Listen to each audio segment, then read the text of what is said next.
kami sebagai kader ya harapan kita kader Golkar yang maju itu bisa terpilih gitu, termasuk ya Gubernur Kalimantan Tengah. Kalau nomor 2 itu ngalih, apalagi kalau nomor 1-nya pindah strength. Wakil itu berpengaruh, bisa mempengaruhi terhadap orang nomor 1-nya. Kalah. Walaupun yang satu ini kuat nih lah hitungannya. Ya. Berarti sudah ada nih lah wakil nih lah. Banyak yang hendak. Oh, karena terakhir kita.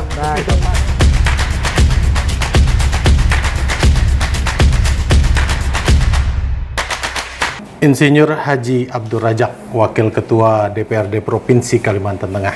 Assalamualaikum Pak Rajak. Waalaikumsalam. Alhamdulillah, terima kasih sudah hadir di podcast Ruang Redaksi Kalteng Pos. Di sela-sela kesibukan pian, rasa-rasanya sempat beberapa kali ulun mengkomunikasi untuk ini. Karena ya kesibukan tapi alhamdulillah hari ini. Tapi kesibukannya nih dari paguyupan ke paguyupan kayak banyak dukungan, Masya Allah.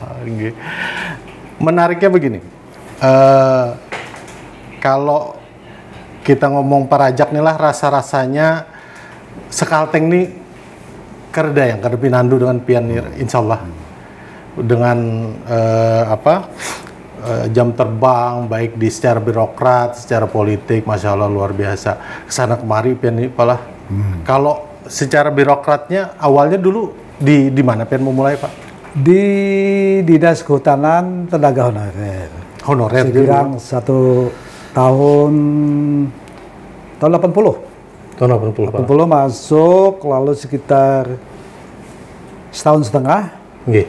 Di provinsi? 3 tahun di provinsi, Tenaga Honorer, lalu dipindah di Kapuas sebagai kepala seksi di salah satu kepala seksi di Dinas Kehutanan, cabang Dinas Kehutanan dulu.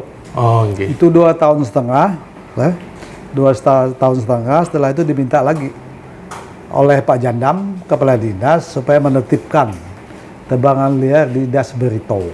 Oh, siang malam tuh berarti ya. Oh, itu zaman-zaman. Nah, tahu kan? Nah, jadi ya karena perintah komandan kan. Jadi di sana yang menenggelamkan kayu ramin itu waktu di Jenamas, bukan di buntoknya. Oh, di Jenamasnya lah. Nah, sebagai KPH. Oh, jadi ibaratnya di pintu masuknya tuh kan? Pintu masuk ke Kalsel. Oh, ke Kalsel lah. Itu kan batasan Kalteng dengan Kalsel Jenamas itu.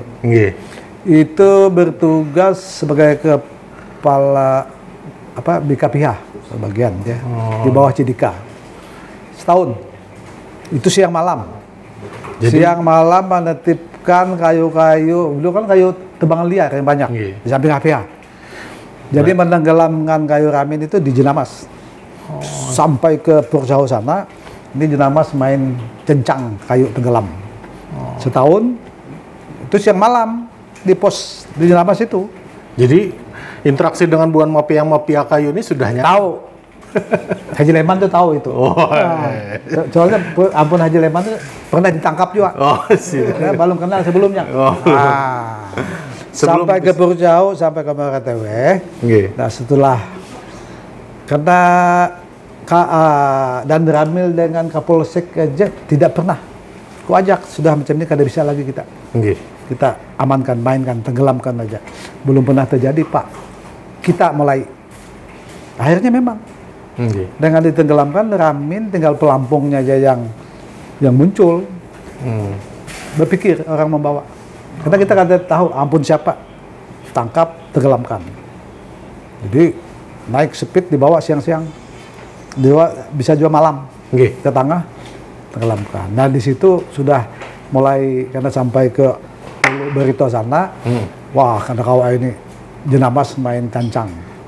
Jadi setahun kami di satu siang malam dengan berdirinya atau bentuknya Kanwil Kehutanan itu kami setahun aja di Jenamas itu di Berito Selatan setahun berdiri Kanwil karena pembangunan kantor Kanwil itu kami Pimpronya. Kanwil yang ini nih yang Dinas Kehutanan. Kehutanan di Berito Utara? Enggak, di Palangka di Kalteng. Oh, di Kalteng. Oh, Kanwil. Kanwil Kehutanan. Nah, jadi sempat 2 tahun setengah menjabat 2 kepala seksi eksploitasi. urusan yang SKT. Ada kayak tahunan, 2,5 tahun. 2,5 tahun, lalu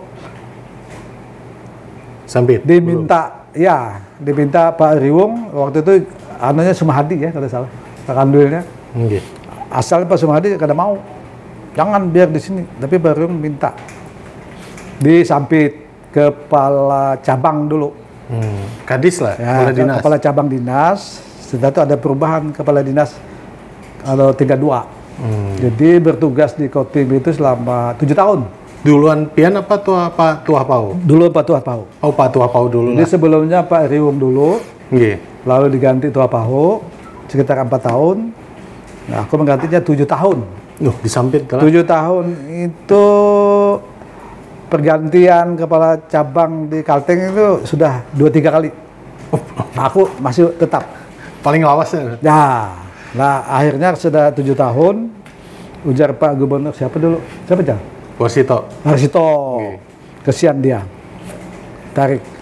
Berarti Sampit Kotim ini rumah kedua hitungannya lah. Ya, jujur itu aku udah 7 tahun. Artinya bukan orang di wilayah Kotim gitu. Sudah rumah kedua. Ya. Dan dia jadi Kabid Ekonomi Bapeda Provinsi. Oh, ditarik ke Palangka. Nah, Palangka. Setahun waktu aku pendidikan 3 bulan di Birmingham, ditelepon oleh Pak Sujono. Waktu itu Kepala Biro Pegawaian. Telepon langsung, Pak Rajak, ini Pak Gubernur minta Pak Rajak turun lagi ke daerah sebagai Ketua Bapeda Kutai Barat. Oke, balik kampung nih lah. Dalam pembicaraan itu, aku jangan, saya sudah terlalu lama di daerah. Pak Jono, nggak bisa Pak Rajak, ini perintah Gubernur. Ya, bulik, sudah. Ketua Bapeda Kobar. 4 tahun. Balik kampung nih lah. Kampung. Awal reformasi, ya itulah. Reformasi kebetulan ya, jakanya aku tetap disampit, mungkin kada walaupun bulik kampung. Jadi 4 tahun, Bapeda kenal semua. Dengan tokoh-tokoh politik apa di situ. Oh, itu mulai main politiknya di situ? Ya.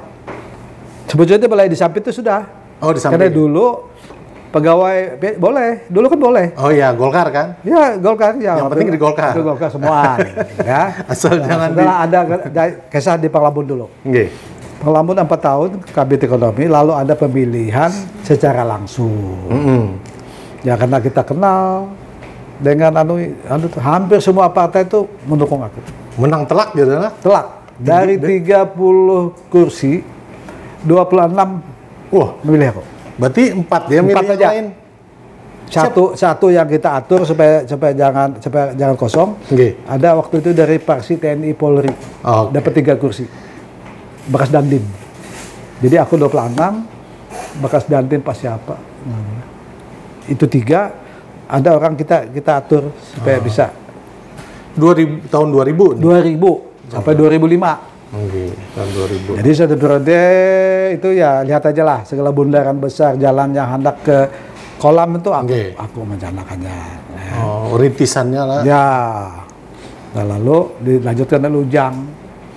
Nah, perjalanan selanjutnya terus yang kan masih PNS. Di kursi PNS. Masih PNS kan? Masih betul.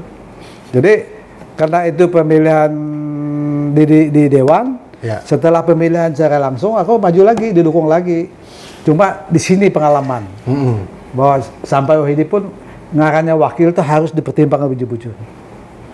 Aku pada saat itu pemilihan langsung karena ujar buhannya siapapun kawan pian menang. Ternyata tidak bisa berpengaruh. Tetap wakil itu berpengaruh, bisa mempengaruhi terhadap orang nomor satunya. Kalah. Walaupun yang satu ini kuat nih lah hitungannya. Iya. Jadi sampai ini kalau yang akan pilkada berhitung bujur wakil itu. Berarti sudah ada nih lah wakil nih lah. Banyak yang hendak. Karena terakhir kita bahas ya pilkada. Di perjalanannya itu sama. Nah sebenarnya belum pensiun. Balik lagi. Pak Teras karena belum pensiun ditarik Kakan Sospol dulu Kakan Sospol. Apa ini nih? Disduk lain. Kesbangpol Limas. Kesbangpol. Nah, setahun. Oh. Nah, Jadi kepala dinas di sini dulu lah. Sempat kepala dinas. Dia setahun kan Sospol. Waktu Pak Teras. Minta aku ke situ. Nah, waktu itu rasanya sudah ada ketentuan kada boleh PNS berpolitik. Kan seperti itu sudah. Nah, lalu sudah setahun pensiun, mulai babulik lagi ke kandang asal ke Golkar. Ya sempat masih zaman Pak Asmawi lah. Pak Asmawi. Ya. Pak Asmawi, lalu ya akhirnya karena sudah pensiun sempat menjadi ketua harian kan aku selalu. Ketua harian beberapa waktu. Nah, Pak Asmawi mundur pemilihan. 2009. Terpilih 2009 ya 2014. Nah, lalu 2 kali terpilih 2009 2014 2019 ya. 2 periode. Sebagai ketua DPD Golkar Provinsi Kalimantan Tengah.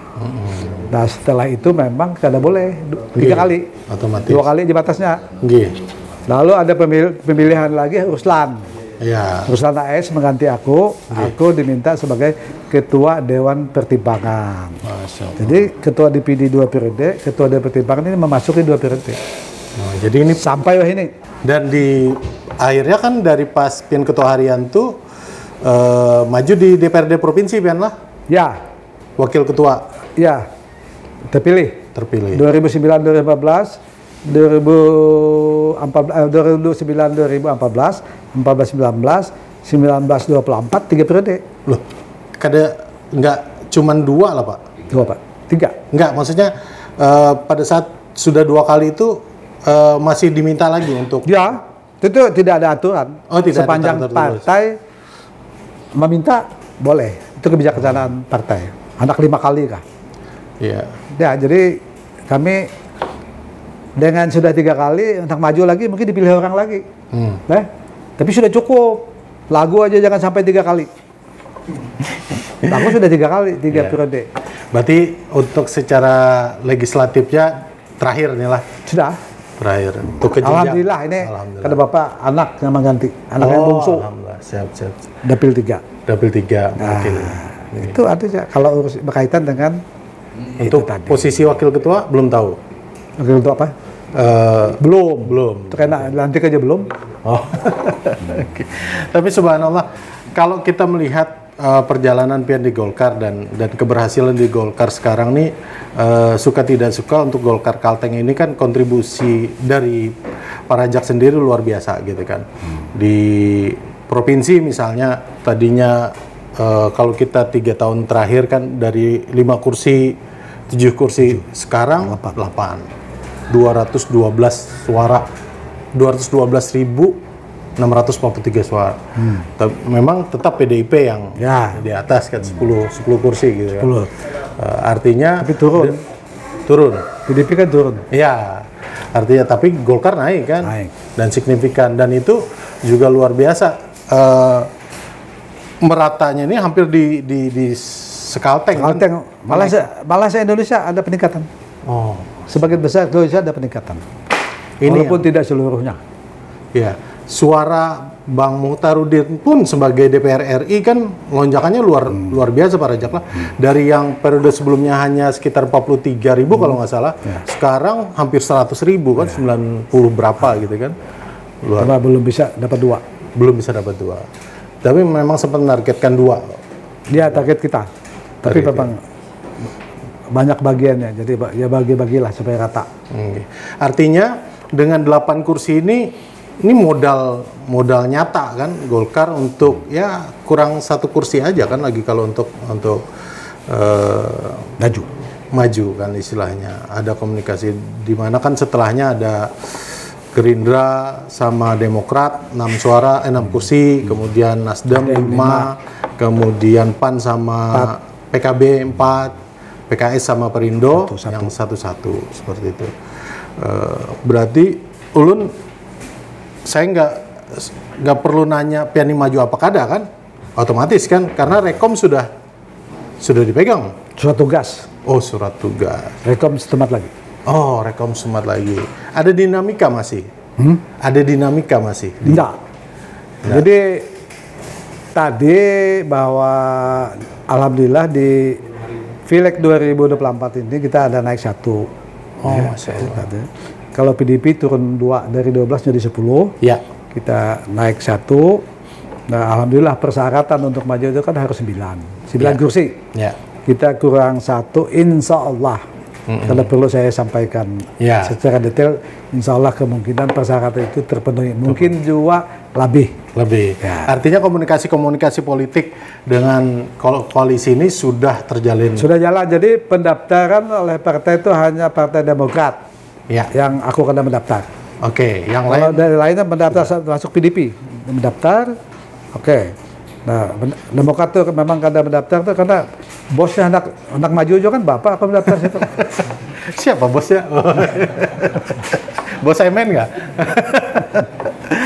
Oke, jadi soal pilkada kita tahan dulu Pak Haji. Kita tahan di belakang. Setelah kita mendengar perjalanan Pian dan keberhasilan Golkar dalam perpolitikan di Kalteng, mungkin lu pengen sedikit diskusi untuk Kalteng sendiri Pak Haji. Sejauh Pian berkiprah secara birokrat, kemudian legislatif, puluhan tahun ini, Kalteng ini seperti apa sekarang? Ya, jadi Kalteng ini dulu, ini kan ulang tahun ke-67 ya? 7. Dulu kan masih satu dengan Kalsel. Ya. Nah, 67 tahun yang lalu itu terpisah. Dipisah Kalteng dengan Kalsel. Nah, Kalteng pada saat berdiri itu rasanya 5 kabupaten 1 kota. Nah, sebelum pemekaran. Ya. Nah, sekarang dimekarkan dari 6 itu menjadi 14. 13 kabupaten 1 kota. Ya. Jadi sebelumnya jujur bahwa permasalahan di Kalimantan di antara provinsi ada itu masalah yang ada itu hampir sama, ya. Hampir sama secara keseluruhan, ya, topografinya, lalu ya sumber daya alamnya itu hampir sama, hanya ya berbeda karena terlalu jauh, gitu loh.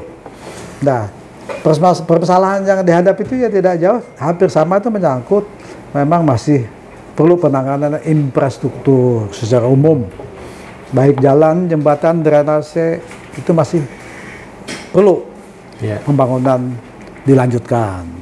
Dan yang kedua adalah sektor pendidikan. Nah, sektor pendidikan sarana masih banyak yang perlu ditangani. Nah, lalu sektor kesehatan, ya, sektor kesehatan sama. Nah, lalu ya mungkin ya pembukaan lapangan pekerjaan, UMKM apa itu perlu digalakkan.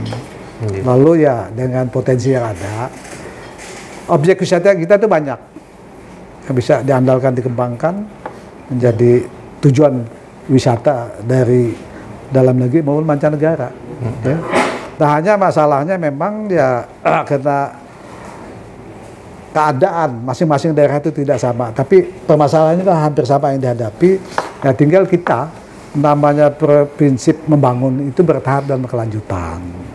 Jadi tidak akan pernah selesai sesuai dengan kebutuhan pada masanya. Sehingga memang pembangunan itu yang beberapa sektor itu ya memang harus kita buat skala prioritas. Karena pembangunan yang dibangun di Indonesia termasuk kita di pusat, hambatan yang pertama itu menjadi terbatasnya anggaran, masih kurang anggaran. Nah, dengan masih kurangnya anggaran itu kita skala prioritas disesuaikan dengan kebutuhan kepentingan masyarakat yang mendesak. Jadi kalau yang memang mendesak diutamakan didahulukan. Ya, baik jalan, jembatan, drainase, pendidikan, kesehatan, upaya pembukaan lapangan pekerjaan. Jadi harus, karena kalau dilakukan sama-sama tidak mungkin karena anggaran terbatas. Jadi itu. Nah, kita jujur. Ya mungkin kalau aku kan sejak sudah pisah dari Kalsel itu kan kita masih halus. Tapi kita jujur bahwa mengingat luasnya wilayah Kalimantan dan 1,5 Pulau Jawa dengan terjadinya pemekaran menjadi 13 kabupaten 1 kota itu sudah banyak perubahan, kemajuan. Itu kita akui itu.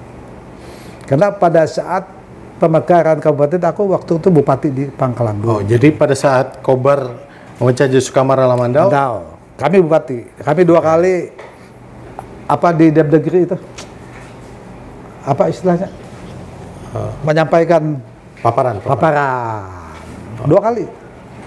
Kami ingat itu. Itu memang pada saat itu sejarahnya memang yang potensial itu untuk dimekarkan itu Lamandau sama Sukamara memang, Pak Haji Sadi. Sama di Indonesia hanya Palangka yang tidak dimekarkan.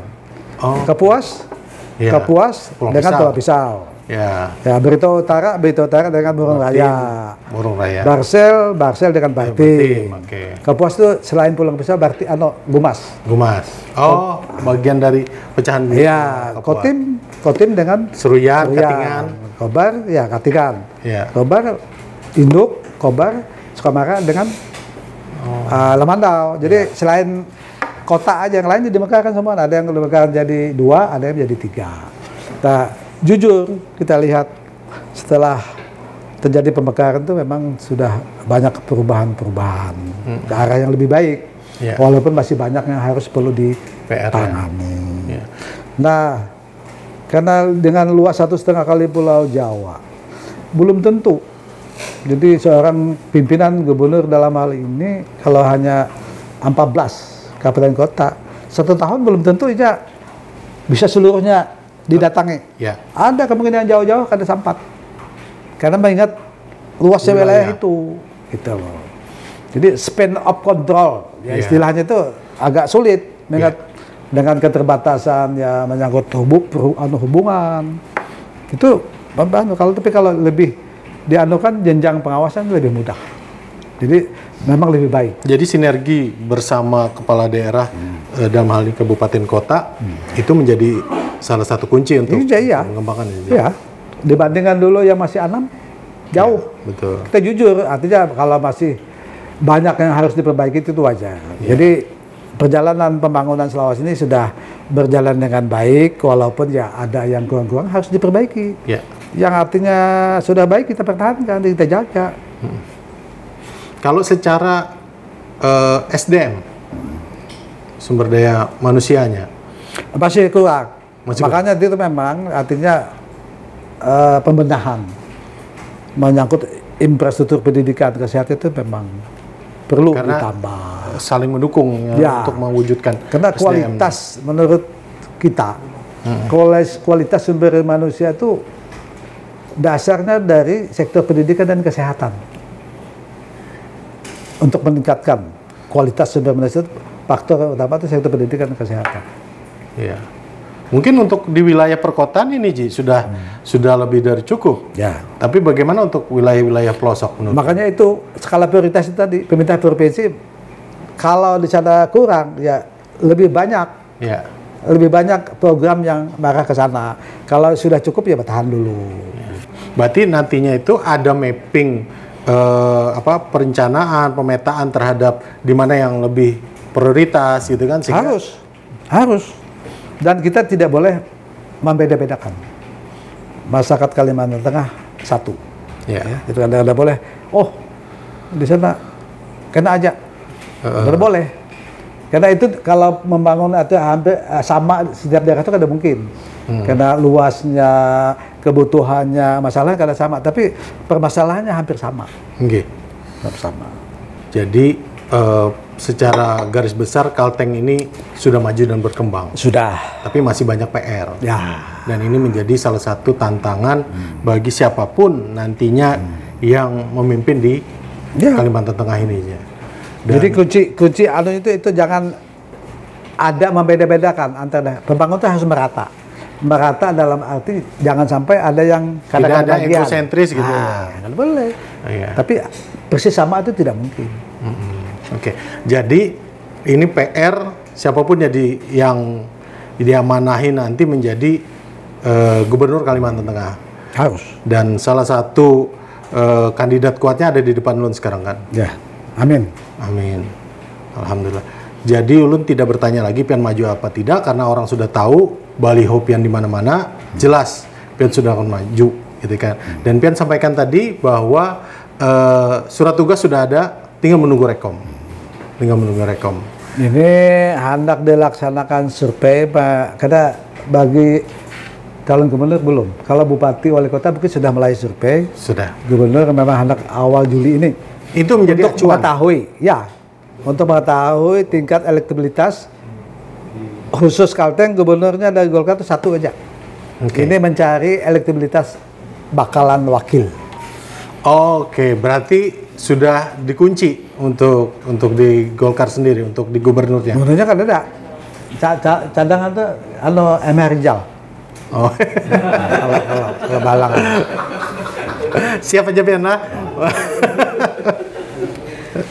Artinya komunikasi tadi Pian sudah sampaikan, komunikasi politik segala macam sudah dilakukan, bahkan untuk memenuhi syarat 9 kursi tadi insya Allah sudah tanpa mendahului ketentuan dari Allah bahwa sudah lebih dari 9. Lebih dari 9.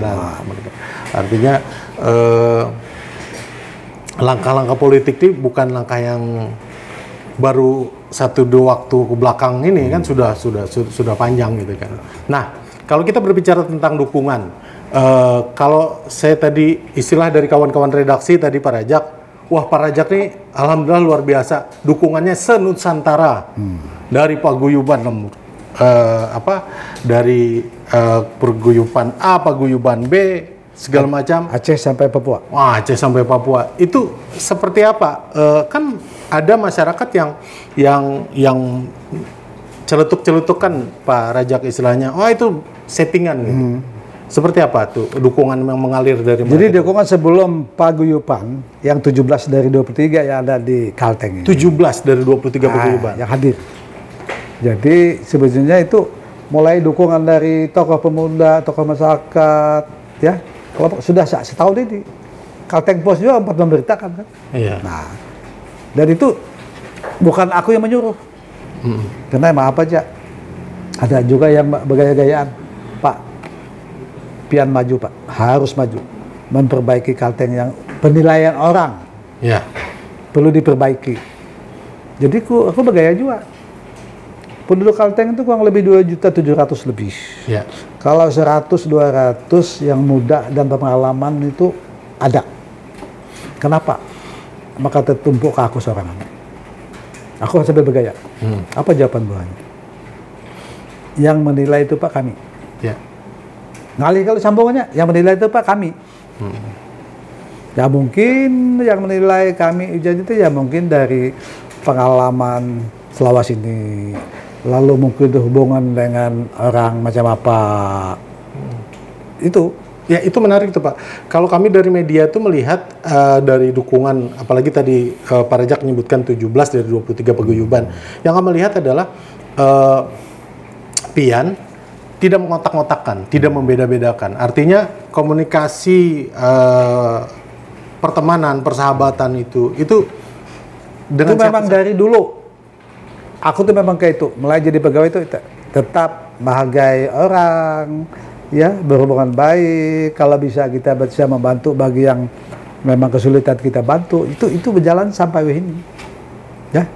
Nah sehingga memang dukungannya itu kadang aku minta. Jadi bukan pencitraan ya, memang begitu Pak Rajak gitu. Ya memang, dan itu ya orang yang kami yang menilai ijazahnya itu di situ. Jadi bukan aku mau olah macam-macam dan minta paguyuban mendeklarasi. Itu kan ada inisiatif 17 dari Aceh sampai Papua. Ya mungkin ya mereka yang menilai gitu loh. Ya. Nah sehingga ya memang ya kita hidup. Namanya hidup, ada juga pepatah ya. Sebaik-baiknya orang yang bermanfaat bagi orang lain. Ya, itu dari dulu. Maaf aja, bukan aku itu kepingkut. Pegangan. Sebaik-baik orang yang bermanfaat bagi orang lain. Mungkin ada bermanfaat orang lain nyaman, bukan orang yang baik. Ya. Dan yang kedua, mungkin tahu juga bahwa sebagian rezeki yang kita dapat, sebagian itu adalah rezeki orang lain yang harus disalurkan. Makanya Pian ini terkenal benar dermawannya loh Pak. Dan aku kan ingat lagi, kalau pandai kira mengingat memberi orang kada. Jadi lakukan lupakan adalah lupakan. Nah, ini contoh Hanya 2 bulan yang lewat, orang dari Sampit datang ke kantor. Pak, ulun dibantu pian, anak ulun sakit. Mana? Aku ingat 20-30 tahun sudah. Itu loh. Tapi orang Jadi, ingat lah. kalau aku berprinsip itu, pada saat kita ada membantu orang dalam keadaan sulit, itu maaf aja, seumur hidupnya akan ingatnya. Ya, waktu aku di kehutanan, itu bukan hanya sikung tujuh, banyak. Cuma kebetulan ini berdapat aku, mengunya itu. Aku kan ingat lagi siapa orangnya ini, apa yang anak ulun sakit semalam. Apa rasa pian berbagi dengan orang tuh, Pak? Itu, ini maaf. Kada berhitung, kada berhitung, kada bareng. Karena Kada. dari awal itu memang patuh nyaman. Lah, ini di kehutanan pada zaman-zaman jayanya. Masih jauh tuh lah. Ya, itu ngalih kau mengesahkan. Ya. Nah, tapi ya aku tertanam itu tadi, bahwa rezeki kita sebagian rezeki orang yang lain yang harus Jadi istilah bantu-bantu tetap pamrih, tidak ada kepentingan. Itu dari dulu. Makanya itu babulik orang, sebaik-baiknya orang yang bermanfaat bagi orang lain. Sepanjang bisa. Sepanjang bisa. Ya, kalau kada bisa jangan dipaksakan. Alhamdulillah sampai ini ya masih bisa-bisa aja, Bang. Oke. Baik. Jadi secara partai, secara pengalaman, jam terbang, kemudian dukungan, alhamdulillah luar biasa untuk mengantarkan pian ke KH1. Tapi tadi pian sebutkan bahwa penentunya juga adalah diwakil. Artinya tidak bisa, pokoknya terserah aja siapapun wakilnya, nggak bisa kan? Artinya harus dihitung, harus dikalkulasi dengan baik segala macam. Ya. Sebelum kita mencari siapa, kriteria wakil pian seperti apa? Kriteria itu aku sengaja sudah hampir setahun nih aku munculkan di media cetak elektronik. Karena aku nih kada muda lagi, tapi jangan juga merasa sudah tua. Iya. Ya sudah sedang aja. Sudah sedang aja. Ada sinyalnya. Jangan juga mengaku sudah tua, tapi jangan juga mengaku masih muda. Ya. Wakil itu sudah sengaja memang kulontarkan. Ya. 3, 4, 5 bulan yang lewat. Yang pertama adalah lebih muda dari aku. Ya. Udah aja kan masa sama-sama tua. Iya. Lebih muda dari aku, tapi ada faktor yang kedua yang sangat menentukan, lebih muda tapi berpengalaman di bidang pemerintahan. Harus wajib pemerintahan. Jadi pemerintahan syukur-syukur bakal menjadi politik. Kenapa? Kalau misalnya muda tapi kada pengalaman, aku yang begawi kada usah 4 kada. Muda berpengalaman baik birokrasi ataupun politik. Ya, yang ketiga memberikan kontribusi dukungan. Kalau orang Banjar logistik, muda, pengalaman, 4 upang aja kada kawa. Tahu aja kalau pemilihan, apalagi pileg. Kalau pilkada nanti kada sama pileg, ada pertimbangan khusus. Jadi 3 itu. Kenapa? Maksudku yang muda berpengalaman bisa begawi, kada aku yang pontang-panting, inya di muka, aku mabekap dari belakang. Gitu ya, untuk 2 itu ada, kena. Ada wayahnya. Berarti hitungannya seperti itu, kriteria seperti itu, daftar calonnya sudah ada? Ada. Mengerucutkah sudah? Sudah, mengerucut. Cuma jakanya wakil ini 3 atau 5 nyaman. Oleh karena 1 ya harus bujur-bujur dipilih. Ya kan kalau 3 kan termasuk Rijal, salah satu masuk. Mang Wahyu? Wahyu. Jadi artinya sudah mengerucut, sudah ini gitu kan? Nggak ada kan tambahan. Kalau ikut pemilihan itu atau pilkada, peluang besar untuk menang. Nah, yang pertama, sebagian besar orang dikenal orang banyak. Kalau pemilihan gubernur ya mungkin 13 kabupaten itu harus kenal. Kaitan dengan ini aku sudah 7 tahun di Sampit. Di Barito 1,5 tahun. Di Kapuas 2,5 tahun. Kategori ini kan masuk. Dikenal orang banyak. Kobar kan memang wadah asal. Dan yang kedua, disukai orang banyak. Banyak yang suka. Kalau dikenal orang banyak, orang kada suka, kada dipilihnya. Jadi manakala yang terjadi itu peluangnya besar itu apabila dikenal orang banyak, disukai orang banyak, uncuinya ada juga. Kada mungkin pilkada kada uncuy itu kada bisa. Tapi manakala terjadi dikenal orang banyak, sebagai besar tidak suka, duit berapapun bukan jaminan. Duitnya diambil mencoblos kada, apalagi pilkada. Pilkada ini nasib masyarakat, nasib daerah pertaruhannya. Artinya soal wilayah juga menjadi perhitungan.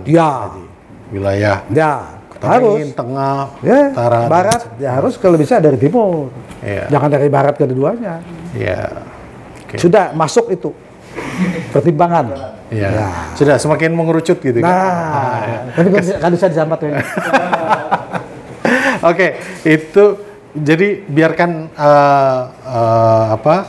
penonton dari podcast Ruang Redaksi dan pembaca dari ratusan ribu pembaca Kalteng Pos yang mengira-ngira ini sendiri. Silakan. Oke. Nah, karena berangkat apapun problem masalah orang mau ikut pertandingan, ikut pemilihan itu yang pertama hendak menang. Bisa kan? Biar mengatur ini kalah kada gunanya. Buat apa coba-coba? Menang itu oleh karena berdua makanya harus dipertimbangkan matang-matang.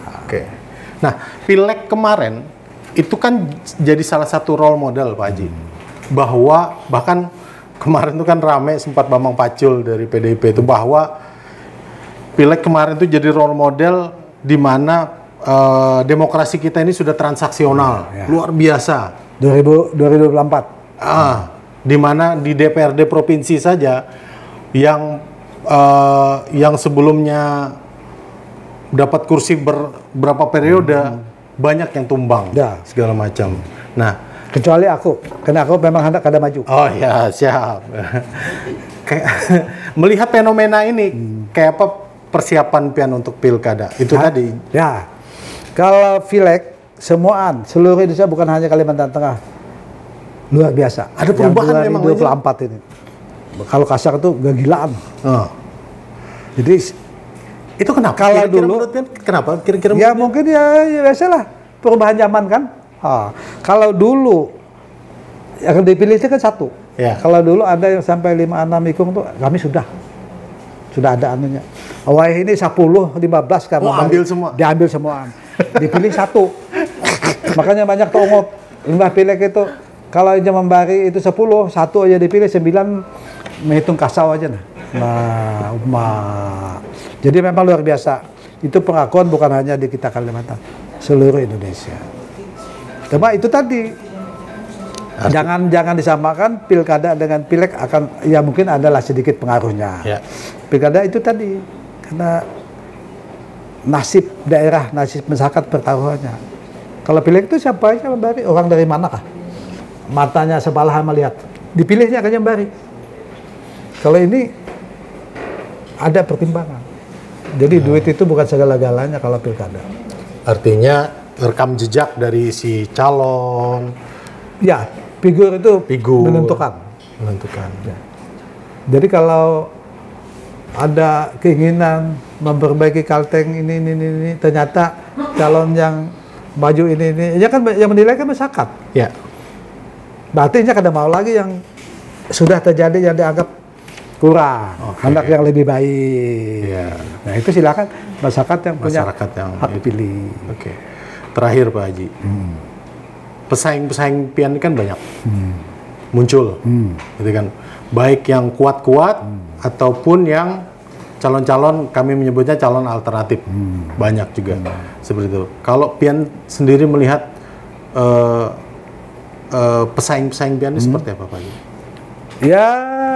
Yang jelas itu yang anak maju itu hak masing-masing sebagai warga negara. Aku kada bisa menilai orang. Hanya orang yang bisa menilai. Itu tidak lepas daripada pengalaman yang kami yang menilai itu apa itu mesti di bahan orang yang akan memilih.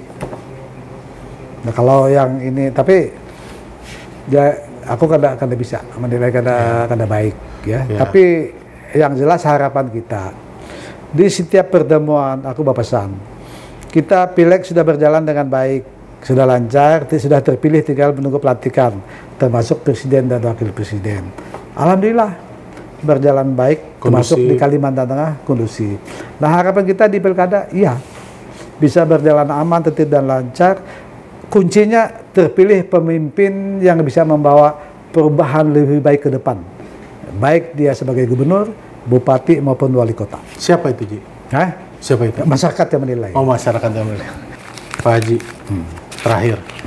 Hari ini kan Kalteng Pos, pemimpin redaksi mengeluarkan headline Perang Bintang Pilgub Kalteng. Ini kan. Kami dengan hitung-hitungan tim redaksi ada 3 yang kuat nih kan. Kira-kira pas saja kah? Pas saja kah hitung-hitungan? Ada kemungkinan itu, tapi bisa juga di ujung aja ada yang kada jadi. Oh, ada yang kada jadi. Berarti kita tunggu Pak Jila seperti apa? Oh, yang ini. Makanya pas saja kah ini kan? Itu silakan, cocok ada yang sebelah kanan tuh. Jadi biar masyarakat Jadi menilai, begini, kita ini Kalimantan Tengah, ya, bukan Kalimantan Selatan. Kita beragam, menyangkut agama, kebudayaan, adat, yang harus kita hargai. Kalau masalah akidah itu harus kita dengar di atas. Iya. Tapi sesama masyarakat Kalimantan Tengah, kita wajib untuk memperhatikan. Iya. Closing statement Pak Haji, terakhir Pak Haji, untuk harapan di Pilkada 2024 ini seperti apa Pak? Ya, jadi tadi aku ulangi lagi, kita Pilpres bulan Februari sudah, Pilpres, Pileg dan anggota DPD kan sudah terpilih. Nah kami ini kebetulan dari Golkar ya ikut dalam koalisi Indonesia Maju. Beberapa partai termasuk Gerindra, PAN, Demokrat, ya sudah selesai, tinggal melantik. Nah, ya mudah-mudahan dalam pelaksanaan pilkada itu tadi, itu aja berjalan aman, tertib dan lancar. Ya bagi Golkar, kami sebagai kader ya harapan kita kader Golkar yang maju itu bisa terpilih, gitu. Termasuk ya Gubernur Kalimantan Tengah. Kita sudah 3-4 periode ini kita peraih, anak juga lawas kadang merasakan yang nomor 1 kan. Kalau nomor 2 itu ngalih. Apalagi kalau nomor 1-nya pindah streng. Berarti karena mungkin nomor 2 nih lah. Hah? Karena mungkin nomor 2 nih lah. Nah. Terima kasih. Ya, Pak Haji. ya. Dan peluang kita ada. Ya. Tuh. Yang penting kalau bosnya nyaman, anak buahnya harus 4 nyaman. Ah, ya. Siap. Jangan nyaman seorang anak buah keleleran, kada boleh. Tapi sesuai porsinya, jangan juga anak buah menjadi bos dikawal.